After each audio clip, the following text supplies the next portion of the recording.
नमस्कार दोस्तों, आप सभी का मेरे चैनल पे स्वागत है। आज हम सुनेंगे श्राद्ध पक्ष की पौराणिक कथा। पितृपक्ष की पौराणिक कथा के अनुसार जोगे और भोगे दो भाई थे।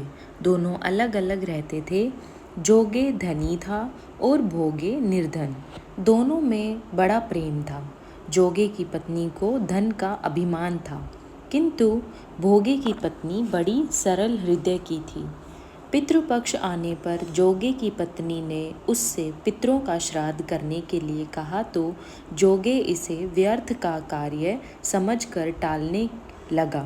किंतु उसकी पत्नी समझती थी कि यदि ऐसा नहीं करेंगे तो लोग बातें बनाएंगे। फिर उसे अपने मायके वालों को दावत पर बुलाने और अपनी शान दिखाने का यह उचित अवसर लगा। अतः वह बोली, आप शायद मेरी परेशानी की वजह से ऐसा कह रहे हैं, किंतु इसमें मुझे कोई परेशानी नहीं होगी। मैं भोगे की पत्नी को बुला लूँगी, दोनों मिलकर सारा काम कर लेंगी। फिर उसने जोगे को अपने पीहर न्योता देने के लिए भेज दिया। दूसरे दिन उसके बुलाने पर भोगे की पत्नी सुबह सवेरे आकर काम में जुट गई।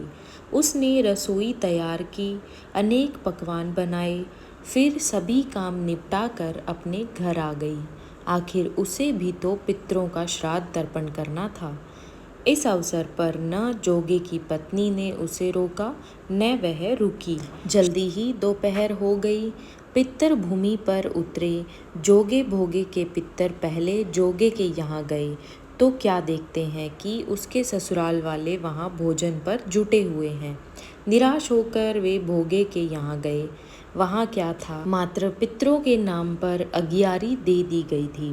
पितरों ने उसकी राख चाटी और भूखे ही नदी के तट पर जा पहुँचे। थोड़ी देर में सारे पितर इकट्ठे हो गए और अपने अपने यहाँ के श्राद्धों की बड़ाई करने लगे। जोगे भोगे के पितरों ने भी अपनी आप बीती सुनाई। फिर वे सोचने लगे, अगर भोगे समर्थ होता तो शायद उन्हें भूखा न रहना पड़ता, मगर भोगे के घर में तो 2 जून की रोटी भी खाने को नहीं थी। यही सब सोचकर उन्हें भोगे पर दया आ गई। अचानक वे नाच नाच कर गाने लगे, भोगे के घर धन हो जाए, भोगे के घर धन हो जाए। सांझ होने को हुई। भोगे के बच्चों को कुछ भी खाने को नहीं मिला था। उन्होंने माँ से कहा, भूख लगी है।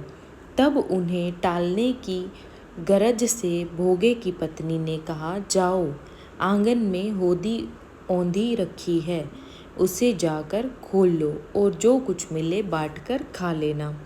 बच्चे वहाँ पहुँचे तो क्या देखते हैं कि होदी मोहरों से भरी पड़ी है।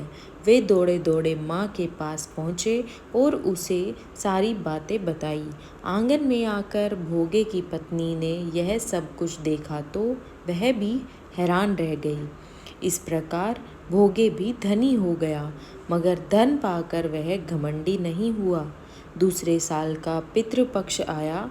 श्राद्ध के दिन भोगे की स्त्री ने 56 प्रकार के व्यंजन बनाए। ब्राह्मणों को बुलाकर श्राद्ध किया, भोजन कराया, दक्षिणा दी। जेठ जेठानी को सोने चांदी के बर्तनों में भोजन कराया। इससे पितृ बड़े प्रसन्न तथा तृप्त हुए। हम उम्मीद करते हैं आपको हमारी आज की यह कथा पसंद आई होगी। ऐसी ही वीडियोस के लिए हमारे चैनल को ज़रूर सब्सक्राइब कीजिए। धन्यवाद।